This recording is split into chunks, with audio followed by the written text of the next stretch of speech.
உங்களுக்கான இன்றைய வாக்குத்தத்தம். பூர்வ காலம் முதல் கர்த்தர் எனக்கு தரிசனையானவர் என்பாய்.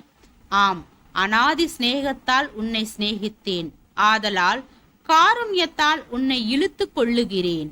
இஸ்ரவேல் என்னும் கன்னிகையே, மறுபடியும் உன்னை கட்டுவிப்பேன். நீ கட்டப்படுவாய்.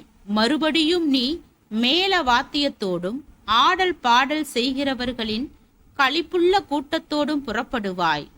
மறுபடியும் சமாரியாவின் மலைகளிலே திராட்சை தோட்டங்களை நாட்டுவாய். நாட்டுகிறவர்கள் அவைகளை நாட்டி அதன் பலனை அனுபவிப்பார்கள். எரேமியா 31 அதிகாரம் வசனம் 3, 4, 5.